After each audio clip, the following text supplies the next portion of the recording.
설란영 씨 앞서 목소리 들려드렸죠. 센스 있게 그리고 좀 우회적으로 유시민 작가의 비판을 받아치는 모습 보여드렸습니다. 그리고 김문수 후보와 같이 노동운동했던 지금은 돌아가셨는데 영원한 제야의 노동운동가로 불리는 고 장기표 선생이 있습니다. 고 장기표 선생의 배우자가 오늘 조선일보와 인터뷰를 했던데요. 거기에서 유시민 작가를 굉장히 비판했습니다. 한번 보시죠. 자, 설란영 씨를 향해서 제정신이 아니다라고 했던데 어떻게 생각하십니까? 라고 물었더니 실성한 건 유시민이다. 설란영의 인기가 높아지니 김혜경을 위해 충성 발언을 한 것 아닌가? 라는 본인의 의견을 냈습니다. 유승호 대변인 어떻게 보셨습니까? 결국에는 이 사안에 대해서 유권자들이 바라보는 시선은 참 명백하다라고 하는 것을 보여주는 발언인 것 같습니다. 네. 사실 이 부분에 대해서 민주당 패널분들께서도 일부 거친 표현이다라고 말씀을 하시고 계시지만 거친 표현이 아닙니다. 이것은 앞서 말씀드린 명백한 여성 비하 그리고 학벌 비하로 비춰질 수 있는 거거든요. 민주당이 이준석 후보에 대해서 공격할 때 매일 여성 비하하는 정치인이다, 여성 혐오하는 정치인이다 이런 식으로 말씀하시는데 유시민 작가에 대해서 참 너그럽다 이런 말씀을 드려야 될 것 같고요. 그리고 지금 말씀하시는 것이 결국에는 유시민 작가가 일종의 민주당 당원도 아니고 선대위원장도 아니다. 네. 참 저는 민주당 일종의 참 편하게 정치하는 모습을 보면서 가끔씩은 부럽긴 합니다. 유시민 작가를 통해서 이준석 후보, 김문수 후보 등등 공격할 때는 굉장히 유용한 스피커로 사용하면서 민주당 의원분들, 민주당 관계자분들도 적극적으로 출연하시면서 공격용일 때는 정말로 큰 스피커로 활용하다가 본인들이 수세에 몰리고 방어를 할 지점이 되면 그 사람 우리 당원 아닌데요? 그 사람 저희랑 상관없는 사람인데요? 이게 얼마나 웃는 일입니까? 유시민 작가님도 좀 섭섭할 것 같아요, 이 정도는. 네. 저는 이 정도 됐으면 민주당과 유시민 씨와의 관계성이라는 것은 국민들이 분명히 인식하고 있을 것입니다. 비록 그가 캠프의 어떤 일원이 아니라 할지라도 민주당이 유시민 작가의 그림자에 갇혀 있다는 것은 이재명 후보의 발언만 보더라도 명백합니다. 이재명 후보 어떻게 말합니까? 일종의 사과를 했으니까 국민들이 용서할 것이다라고 하면서 국민들에 대한 내재적 접근법을 하시기 시작해요. 저는 이런 모습을 보면서 이재명 후보가 왜 그렇게 본인이 어떤 여성 젠더관에 대해서 강조해왔던 사람이 유시민 작가의 저런 명백한 여성 비하 발언에 대해서는 굉장히 누그러지는 태도를 보이는 측면, 그 측면만 보더라도 이재명 후보와 민주당 그리고 유시민 작가의 일종의 관계성에 대해서는 부정할 수 없다 이렇게 말씀드리겠습니다. 알겠습니다. 유시민 작가는 명백하게 지금 당원도 아니고 그리고 선대위 관계자도 아닙니다. 그러나 과거 이재명 죄송합니다. 과거 이재명 후보를 좀 두둔하는 듯한 그런 모습은 꽤 많이 보여줬었습니다. 과거 발언 한번 들어보실까요? 윤석열 대통령은 검찰권이라는 무기를 동원해서 공격하고 있잖아요. 그럼 불체포 특권이라는 방패를 가지고 싸워야 되는 거예요. 이 정치 무대에서는 각자가 자기가 동원할 수 있는 자원을 가지고 싸우는 거거든요. 상대방이 짱돌 정도 드는 게 아니고 아동원에서 오는데 우리가 품격이 없으니까 품위 있게 판사를 믿고 양복 딱 차려입고 가서 해요. 이런 주장을 하는 사람들은 정치 그만했으면 좋겠어요, 저는. 애완견 한마디 했다고 성명 내고 난리야. 그대들은 성역인가? 그대들은 남을 비판하는 일을 업으로 삼으면서 그대들의 행위에 대해서 누가 비판을 하면 왜 이렇게 발끈발끈해? 그런 태도로 윤석열하고 좀 싸워보시오. 자, 저렇게 얘기를 했었고요. 그리고 유시민 후보의 사과를 놓고도 이재명 후보와 국민의힘의 반응은 엇갈렸습니다. 이재명 후보는 사과했으니까 이제 국민들께서도 용서하지 않을까라는 입장을 냈고 여기에 국민의힘은 또 반박했습니다. 양측 발언 들어보겠습니다. 이미 본인께서 사과하신 것 같습니다. 부적절한 표현이었던 것으로 보여지고 사과하셨다고 하니까 저도 우리 국민들께서 용서하시지 않을까 이렇게 생각됩니다. 저는 어떤 사과도 하지 않았다고 생각하고 오히려 국민을 기만하는 사과라고 생각합니다.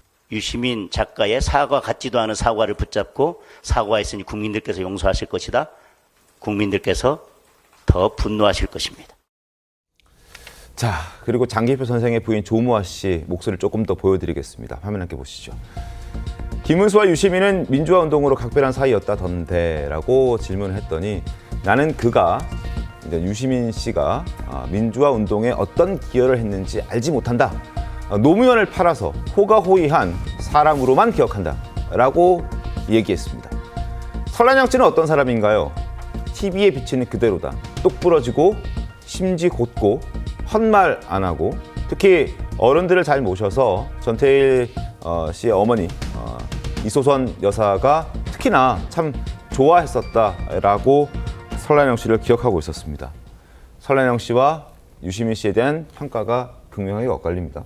물론 사람에 대한 평가는요, 각자의 처한 입장, 진영 뭐 이런 거에 따라서 굉장히 다를 수가 있습니다. 네네. 제가 그걸 전제로 말씀을 드리면 뭐 여기에서도 뭐 패널 분들도 다 뭐 속한 입장이 있을 것이고 진영이 있을 것이고 뭐 저 같은 경우는 없지만 여하튼 뭐 그 바라보는 시각은 좀 다를 수가 있겠죠. 네. 문제는 그 부분을 놓고 이제 지금 선거 아닙니까? 이게 정치고요. 그러니까 정치적으로 유권자들이 어떻게 판단할 것인가, 누구 말이 더 옳을 것이냐, 또는 이 사람 말이 옳다고 하는데 국민의 몇 %가 동의할 것이냐, 이런 것들이 굉장히 중요하잖아요, 정치에서는. 네. 그렇게 보면 이제 유시민 씨가 김문수 후보의 부인 뭐 잘 안다고는 하지만 그 부분을 이렇게 뭐 제정신이 아니라는 식으로 평가한 부분에 관해서 과연 유권자들은 유시민 씨의 편을 더 많이 들 것인가, 아니면 김문수 후보의 편을 더 많이 들 것인가, 이제 그런 걸 이렇게 가려내는 게 사실 저희들의 평론의 기준이거든요. 네네. 저희는 그런 입장에서 본다면 이건 도저히 이해할 수 없는 그 비난이었고, 그다음에 이해할 수 없는 또 사과였다. 네. 이렇게 보기 때문에 저는 장기표 선생의 부인인 종화 씨가 저렇게 얘기하는 부분에 대해서 제 개인적으로는 아주 대단히 공감하는 부분이 많습니다. 네. 그렇기 때문에 아마 유권자들 중에서도 다수가 저런 견해에 동의하지 않을까, 이렇게 개인적으로 보고 있습니다. 알겠습니다. 자, 국민의힘을 포함한 보수 성향의 어떤 정치인들 그리고 정당들만 유시민 작가의 말을 비판하는 게 아닙니다. 민주노동당 권영국 후보 또한 유시민 씨의 발언을 강하게 비판했습니다. 이렇게 얘기합니다. 자, 5월 30일 엊그저께 이제 권영국 후보가 얘기했는데, 유시민 씨 발언에 붙여서 노동자 여성의 삶을 비하할 권리는 아무에게도 없습니다. 그러니까 유시민 씨의 발언은 분명 노동자와 여성의 삶을 비하한 발언이었고, 그리고 노동자들을 무지한 존재, 그리고 열등한 존재로 바라보고 있음을 느낄 수밖에 없는 그런 발언이었다라고 권영국 민주노동당, 노동자를 대변하는 정당의 대통령 후보로 나온 권영국 후보가 저렇게 얘기를 한 겁니다. 장은지 변호사님 어떻게 보셨습니까? 그렇죠. 아마 유시민 작가도 뭐 양대 노총이나 또 권영국 후보의 저런 또 질타하는 목소리가 좀 더 뼈아프게 다가올 수 있겠다라는 생각은 듭니다. 네. 그러나 이제 말씀드린 것처럼 일단 유시민 작가가 이 부분에 대해서 물론 받아들이시는 분들에 따라 평가가 다를 수는 있겠지만 나름대로의 사과를 했고, 그리고 네. 거친 표현이라는 점을 인정한 바가 있습니다. 이제 이 부분은 국민들의 평가에 저는 맡겨야 된다라는 생각이 들고요. 네. 이 평가에는 설란영 씨의 발언도 분명히 함께 국민들께서 바라보고 평가를 하실 거라고 저는 생각이 들고, 네. 유시민 작가에 대해서 뭐 민주당 입장에서는 뭐 당원이거나 또는 뭐 공식적인 직책이 있지는 않다라는 말씀을 자꾸 드리는 이유가 뭐 거리를 두기 위한 것 이런 것보다는 사실 유시민 작가에 대해서 이런 발언에 대해서 제재하거나 할 방법이 딱히 없다라는 부분도 말씀드리기 위함입니다. 뭐 선대위 캠프에 회의를 오는 것도 아닌 상황이라면 네. 이 부분에 대해서 발언에 대해서 민주당이 입장을 내는 것, 특히 이재명 후보가 관련돼서 입장을 내는 부분에 대해서도 어느 정도 또 고려가 있을 부분이 있다라고 생각이 들고요. 그렇기 때문에 민주당 입장에서는, 그리고 이재명 후보로서는 관련된 발언에 대해서 할 수 있는 조치는 어느 정도 한 것 아니겠느냐라는 생각도 가능해 보입니다. 알겠습니다. 자, 유시민 씨 발언이 사실 도마에 오른 게 이번이 처음은 아닙니다. 과거에도 노인과 청년을 비하하는 발언 때문에 또 도마 위에 오르기도 했었죠. 한번 들어보시죠. 한 50대에 접어들게 되면 죽어나가는 뇌세포가 새로 생기는 뇌세포보다 많죠. 사람이 멍청해집니다. 안 놀아주는 게 답이라고 봐요, 저는. 대화 안 되잖아요. 그 쓸데없는 짓을 뭐하러 해요? 그 쓰레기통 속에 가서 헤엄치면서 왜 인생의 일부를 허비해야 돼요? 쓰레기 아니들 라고 나는 말해주고 싶어요. 저는 2030 남자 유권자들한테 좀 말하고 싶어요. 이 사태에 그대들의 책임이 상당 부분 있다는 거를. 과거 저런 발언도 했었죠. 기억도 잘 하실 겁니다. 그 외에도 너무나 많은 발언들이 있지만 저희가 일일이 다 보여드릴 수는 없는 상황인지라 이해를 좀 부탁드리겠습니다.